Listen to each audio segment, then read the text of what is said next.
O tema da mensagem de hoje é o Jardim de Deus.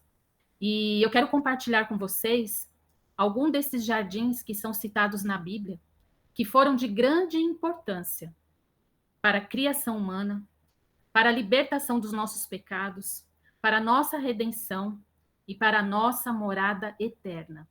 E o primeiro jardim que eu quero compartilhar é o Jardim no Éden, que está bem no início da Bíblia, no livro de Gênesis, e no hebraico, Jardim no Éden, ele significa paraíso, deleite.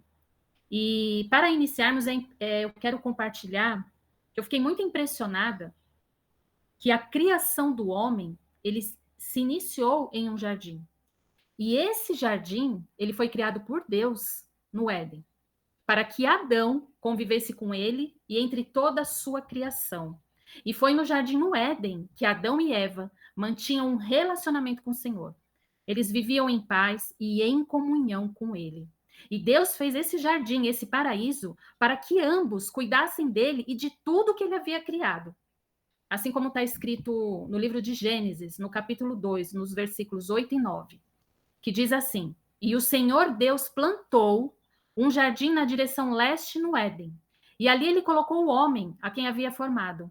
E da terra o Senhor Deus fez crescer toda a árvore que é agradável à vista e boa para alimento, e também a árvore da vida no meio do jardim, e a árvore do conhecimento do bem e do mal.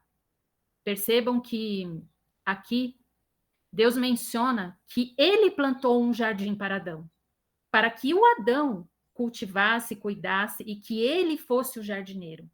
E nesse jardim também era um lugar de relacionamento, era um verdadeiro paraíso criado para que o homem pudesse habitar em comunhão com o seu Criador.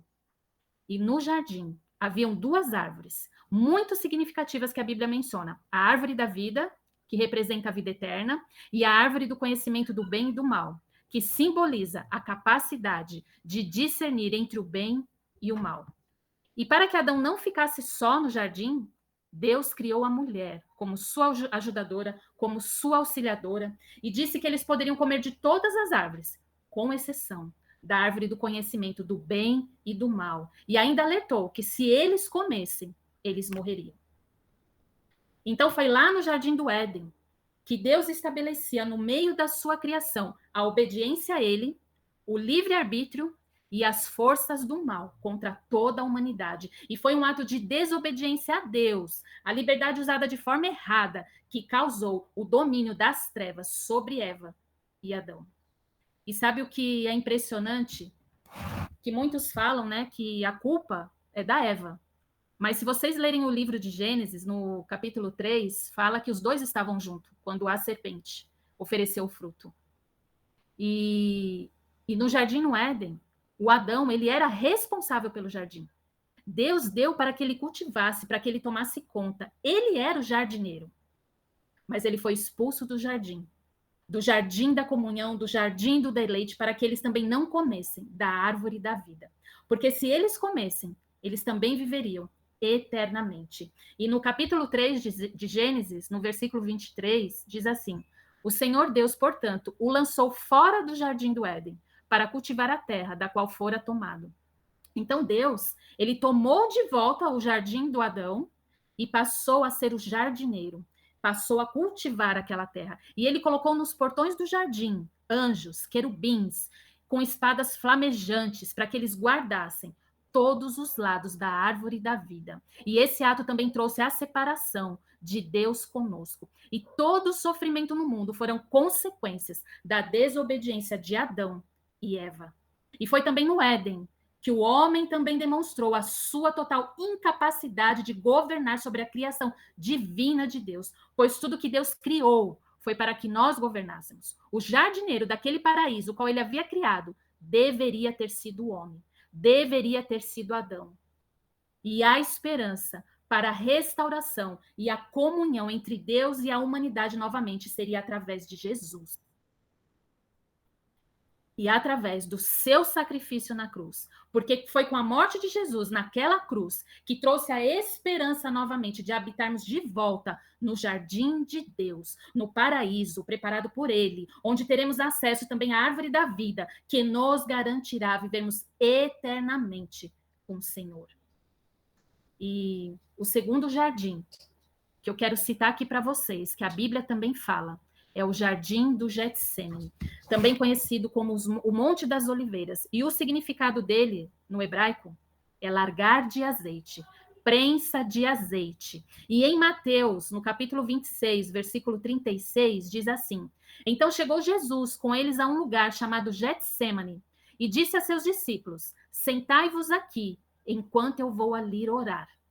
Então Jesus foi até o Getsêmani e ali deixou alguns de seus discípulos, que eram João, Pedro e Tiago, e pediu para que eles orassem.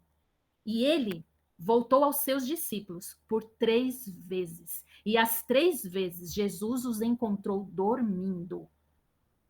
E é interessante que o fato de Jesus ter voltado por 3 vezes, ter ido encontrar 3 vezes com seus discípulos, isso demonstra que Jesus, ele estava inquieto, ele estava aflito, ele estava triste, ele estava com medo. E os únicos que se encontravam ao seu lado eram os 3 discípulos, os quais ele havia pedido que o ajudassem em oração ao Pai. E por 3 vezes ele voltou ao local em que ele havia os deixado. E eles, ao invés de orar e vigiar, eles dormiram. E mais uma vez, como aqueles 3 discípulos, falharam no jardim. Foi no jardim do Getsêmani que, mais uma vez, foi solicitado ao homem que guardasse aquele local, onde Jesus estava orando, clamando ao Pai e suando gotas de sangue. Meus irmãos, a aflição de Jesus era tão grande que ele clamou ao Pai e suou gotas de sangue.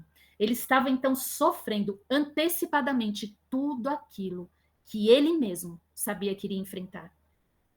E o livro de Lucas relata esse momento. Está no capítulo 22, nos versículos 42 ao 44, que Jesus diz: Pai, se tu quiseres, remove de mim este cálice. Todavia não se faça a minha vontade, mas a tua. E apareceu-lhe um anjo do céu, fortalecendo. E estando em agonia, ele orava mais intensamente, e o seu suor tornou-se como grandes gotas de sangue que caíam por terra. Então Jesus, ele se encontrava em um jardim. E naquele momento, ele sabia que estava a poucas horas de desfazer tudo que Adão e Eva haviam cometido no Éden. E foi nesse jardim do Getsêmani que ele escolheu que começaria a maior obra, a obra da redenção. E no Evangelho de João, quando Judas vai com os guardas em busca de Jesus e o encontra lá no Getsêmani, e os soldados dizem a ele que estavam em busca de Jesus de Nazaré. E Jesus responde àqueles soldados: eu sou ele. E no mesmo momento, naquele jardim, todos eles caíam no chão. E o mais impressionante é que no início, no jardim no Éden, Adão foi rendido por Satanás. Mas no jardim do Getsêmani, Jesus venceu o próprio Satanás, que foi derrotado. Porque quando Cristo foi preso e amarrado, nós fomos libertos e restituídos da maldição eterna. Oh, glória! E foi nesse jardim que Jesus conseguiu restituir tudo aquilo em que Adão havia falhado. Ó Senhor, obrigada, meu Deus.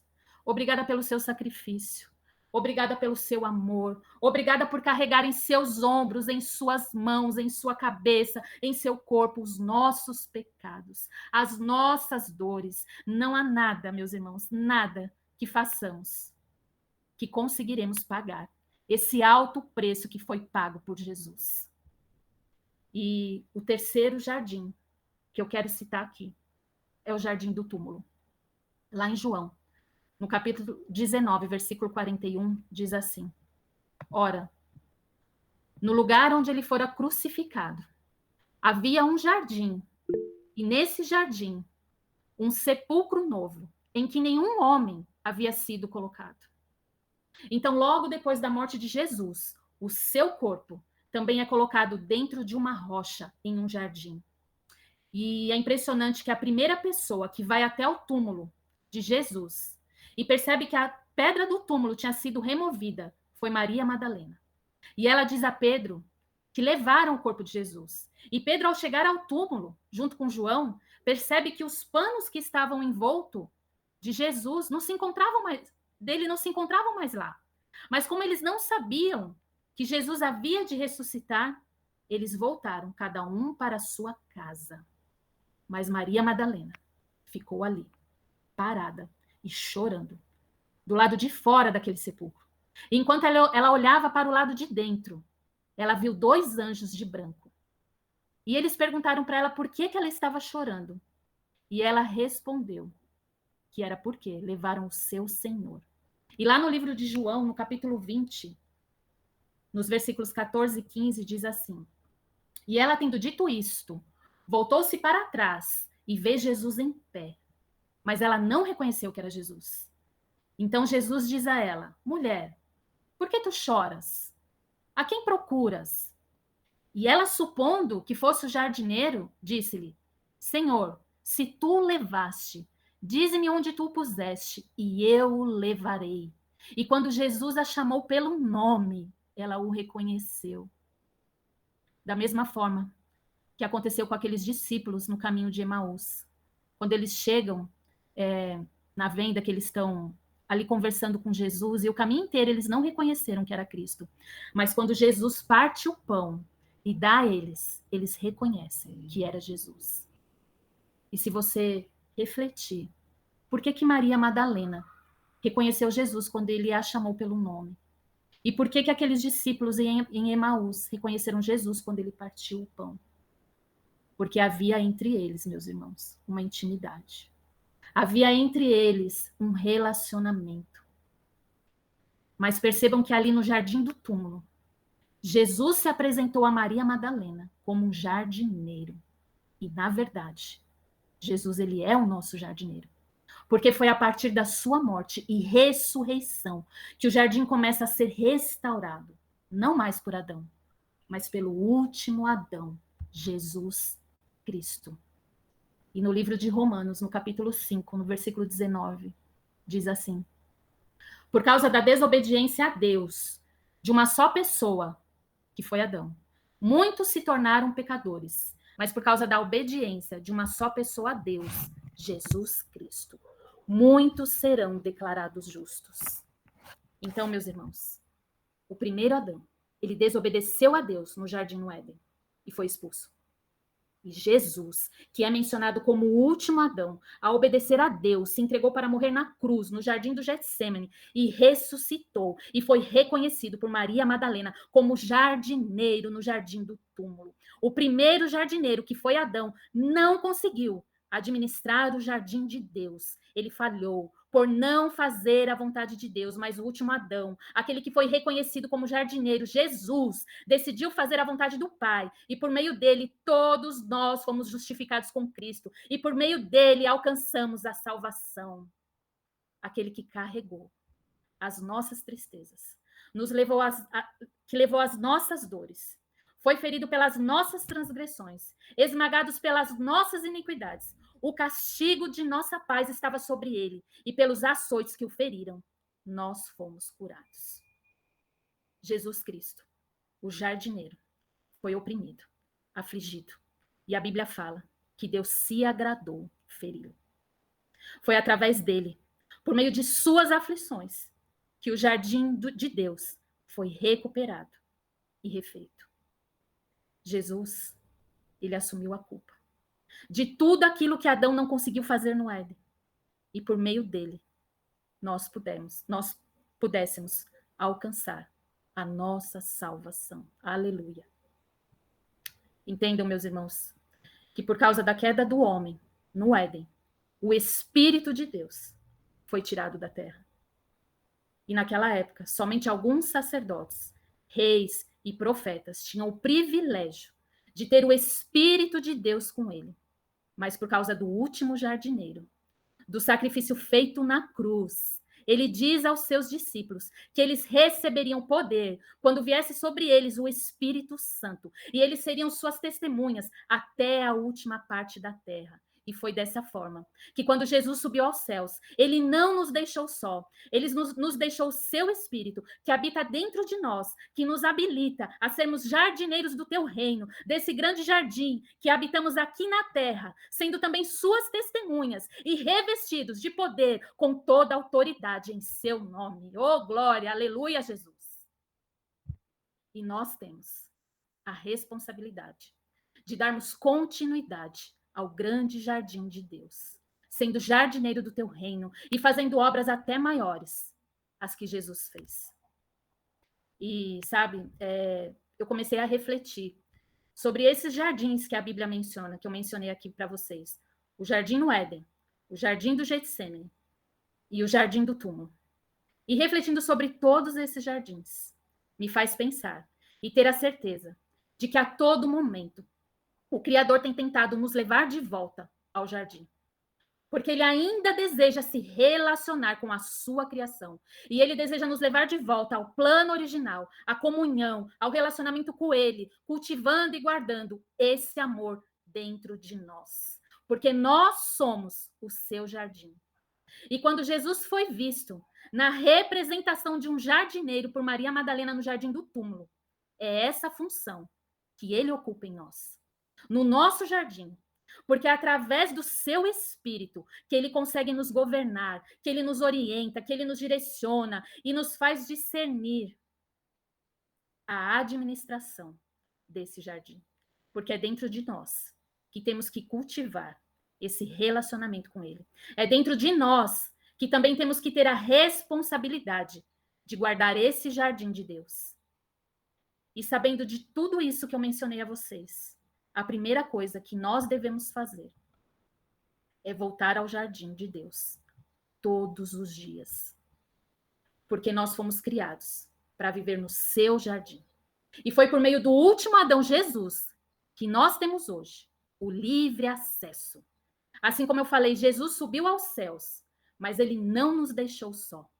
Ele deixou o Espírito Santo. E é esse Espírito que testifica com o nosso Espírito, que nos conecta com ele, que nos faz discernir bem todas as coisas, que nos convence do pecado, da justiça e do juízo, que nos consola, que nos direciona, que se relaciona conosco todos os dias e que nunca nos deixará só até a consumação dos séculos. Ou seja, meus irmãos, o relacionamento que Deus tinha com Adão no jardim, ele deseja ter conosco hoje. E nós temos a todo tempo. E o mais incrível é que nós o temos dentro de nós. Mas para que consigamos ter esse relacionamento com ele, há uma condição. É necessário nascermos de novo. Porque se não nascermos da água e do Espírito, não poderemos ter acesso ao reino de Deus. E muito menos convivermos nesse jardim. Entendam que quando nascemos para Deus, nós morremos para este mundo e para o pecado. Então, o que nós precisamos para voltar ao jardim de Deus é reconhecermos que somos pecadores e nos arrependermos dos nossos pecados e confessá-los diante de Deus e ter uma nova vida em Cristo. Porque somente vivendo em novidade de vida que conseguiremos ter de volta a comunhão, a conexão, o relacionamento e a intimidade com Deus, aquilo que ele tanto almejou desde o Éden. Então, nós devemos a todo tempo buscar por essa conexão, por esse relacionamento, por essa intimidade. E eu quero fazer uma pergunta a vocês: como que nós conseguimos ter e manter esse relacionamento? Como que nós teremos essa comunhão de volta? Por meio das nossas orações. São por meio delas que seremos conduzidos ao jardim de Deus. E eu quero que todos nós, nesse momento, possamos refletir. Como têm sido as nossas orações? Como que nós temos falado com Deus? Quando nós oramos, nós buscamos por esse relacionamento. Nós buscamos ter uma intimidade com Ele. Há uma conversa entre nós e Ele? Ou as nossas orações são somente para pedir, repetitivas? Ou nas nossas orações nós temos usado de fórmulas, de regras, Como, por exemplo, eu automaticamente, eu até faço dessa forma. Quando eu estava montando essa palavra, eu comecei a refletir e eu percebi que eu faço dessa forma. Por exemplo, nas minhas orações, quando eu vou orar, eu primeiro agradeço. Depois eu peço perdão pelos meus pecados. Depois eu faço as minhas petições. Aí depois eu repreendo o mal. E por fim, eu profetizo a vitória e as bênçãos. E será que não é realmente assim que a gente tem feito? E a Bíblia fala que muitas vezes não recebemos porque pedimos mal. E realmente é dessa forma. Nós só chegamos a Deus para pedir ou para agradecer. E acabamos servindo a um Deus de circunstância, como se fosse uma troca. Ele me dá, eu agradeço. Eu peço e eu recebo. Só que não é isso que Deus espera de nós. Deus espera um relacionamento, uma intimidade. E muitas vezes nós só acabamos tendo esse relacionamento, essa intimidade com Deus, quando nós passamos por alguma situação que nos leva a agir dessa forma. Por exemplo, se você está passando por uma situação difícil, pelo menos comigo é assim. Quando eu preciso chorar, é nos pés do Senhor que eu choro. Quando acontece alguma coisa que me entristece demais, é no altar dele que eu entrego a minha tristeza. E é nesse momento que se cria um relacionamento. É nesse momento que se cria uma intimidade. Mas o que Deus espera de nós não é só quando nós estivermos passando por momentos difíceis. Deus quer essa comunhão, esse relacionamento todos os dias. Nós devemos chegar até esse jardim todos os dias. Porque, e muitas vezes, nós temos usados de repetições, de religiosidade, de regras. Achamos que, por muito falar, nós seremos ouvidos. Entendam que, antes mesmo de falarmos, Deus já conhece as palavras que sairão da nossa boca. E ainda conhece a intenção do nosso coração. Então, parem de ser pedinte. Fale com Deus até que você consiga ouvir a sua voz. Até que Ele te conduza ao jardim e se deleite desse relacionamento. Entendam que dentro de você habita o Espírito Santo de Deus e é Ele que te conduzirá a essa intimidade. Peça a Ele para te conduzir. Que a partir de hoje, as nossas orações passem a ser de relacionamento, de intimidade. Lá em Romanos, no capítulo 8, no versículo 26 e 27, diz assim: semelhantemente, o Espírito também nos ajuda em nossas fraquezas, porque não sabemos o que devemos orar como convém, mas o próprio Espírito intercede por nós com gemidos que não podem ser proferidos. E aquele que examina os corações sabe qual é a intenção do Espírito, porque ele faz intercessão pelos santos, segundo a vontade de Deus. Então, o que devemos é buscar por esse Espírito, porque é ele que nos direcionará a esse relacionamento. Nós devemos buscar por essa intimidade, porque é Jesus que intercede por nós junto ao Pai. Então, chega de religiosidade. Busque intimidade. Porque não é só oração, é busca, é adoração, é relacionamento. E é essa intimidade que nos conduzirá ao jardim todos os dias. É esse relacionamento que nos guiará, que nos preencherá e que nos encherá do Espírito Santo de Deus, nos transformando, transbordando em nós e, consequentemente, na vida das outras pessoas. Tem um versículo que diz em Isaías 58, 11, que fala assim: e o Senhor te guiará continuamente e satisfará a tua alma na seca, e dará vigor a teus ossos, e tu serás como um jardim regado, e como um ribeiro de água, cujas águas não faltam. Então, o nosso jardim, ele precisa estar cheio, transbordante do Espírito Santo de Deus, para que possamos cultivar aquilo que foi restituído em nós por Jesus Cristo. E de dentro de nós fluirão rios de água viva, porque somos fonte selada e manancial de águas. Oh, glória! A segunda atitude que nós devemos ter é cultivar o jardim de Deus. Se nós somos o jardim de Deus e Jesus, o nosso jardineiro, nós devemos ser responsáveis pelo abrigo, pela casa, pelo templo do Espírito Santo, porque é dentro de nós que ele habita. Nós somos templo, nós somos morada. É dentro de nós que ele quer morar e não apenas visitar. É por meio do Espírito de Deus que conhecemos as coisas que nos foram dadas gratuitamente, porque é através dele que discernimos todas as coisas espiritualmente, porque nós, além de termos o Espírito Santo de Deus, nós temos a mente de Cristo. E será que nós temos cultivado esse jardim de Deus? E quando eu falo de templo, de morada do Espírito de Deus, eu não estou me referindo somente ao nosso corpo físico.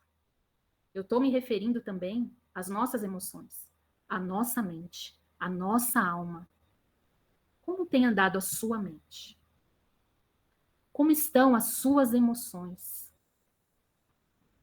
O cultivo desse jardim, a vida da nossa alma e do nosso espírito em Deus, vai depender daquilo que temos nos alimentado, daquilo que temos cultivado dentro de nós. E nós somos sabedores que quem dá o crescimento é Deus. Por isso precisamos crescer na graça e no conhecimento da sua palavra. Porque quando nos ocupamos em meditar na palavra de Deus, não damos espaço para que Satanás tome conta dos nossos pensamentos e das nossas emoções. Se você vive hoje uma vida com medo, ansioso, temendo o futuro, você não tem cuidado, você não tem cultivado o seu jardim. Entendam que o nutriente principal para que as nossas raízes se aprofundem na graça e no conhecimento do Senhor, o nosso fundamento, a base da nossa edificação, precisa ser Jesus Cristo. E está escrito lá em 1 Coríntios, capítulo 3, versículo 9 a 11. Porque nós somos colaboradores de Deus. Vós sois lavoura de Deus e edifício de Deus, segundo a graça de Deus que me é dada. Como sabe o mestre de obras, eu pus a fundação e outro edifica sobre ele. Mas cada homem fique atento como se edifica sobre ele, porque nenhum homem pode pôr outra fundação, além do que já está posto, o qual é Jesus Cristo. Então, meus irmãos, a palavra de Deus é aquilo que deve alimentar a nossa alma e o nosso espírito. É o nutriente necessário para o nosso jardim. O nosso solo, ele deve estar bem cuidado. E as nossas raízes, elas precisam estar edificadas e estabelecidas na fé de Cristo. Porque nós somos seus colaboradores, administradores do teu reino, e contribuímos para a expansão dele. E vamos refletir agora. Será que nós temos dado os nutrientes necessários para o nosso jardim? O nosso jardim, que é o jardim de Deus, tem se alimentado da sua palavra? E talvez você tenha um outro jardim na sua vida que precisa ser cuidado, que precisa ser cultivado. Qual o solo que precisa de nutrientes essenciais para a sua sobrevivência? O jardim do seu casamento? O que você precisa cultivar para que ele não morra? Lembre-se que a mudança desse jardim, a sobrevivência dele, não depende do outro, depende de você. A transformação do jardim do seu casamento começa por você. É você quem precisa plantar. É você que precisa cuidar. É você que precisa regar para que você consiga colher. Como que você vai colher flores se o que você tem plantado são só espinhos? Pode ser também que o jardim que precisa ser cuidado na sua vida seja o jardim da criação dos seus filhos.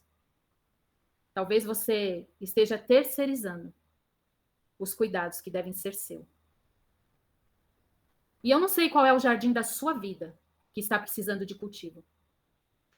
Mas uma coisa eu sei. Se você é o jardim de Deus, você precisa florescer onde Deus te plantou. Onde quer que você esteja, você precisa dar frutos. E nós só conseguimos dar frutos se permanecermos em Cristo e no seu amor. E uma outra atitude que nós devemos é ser o jardim de Deus. E há um versículo muito lindo que está em Salmos 92, versículos 13 e 14, que diz assim: aqueles que estão plantados na casa do Senhor florescerão nos átrios do nosso Deus. Eles gerarão frutos na velhice, serão gordos e prósperos. Assim como eu disse anteriormente, nós fomos criados para sermos o jardim de Deus. E onde quer que estejamos, onde quer que tenhamos sido plantados, nós devemos florescer e dar muitos frutos, semeando e colhendo, semeando e colhendo, semeando e colhendo. Mas para isso, devemos ter cuidado com aquilo que plantamos. E a Bíblia é muito clara referente a isso. Ela diz que aquilo que nós semeamos, certamente colheremos. Essa palavra certamente é uma certeza. E essa é a lei da semeadura e colheita.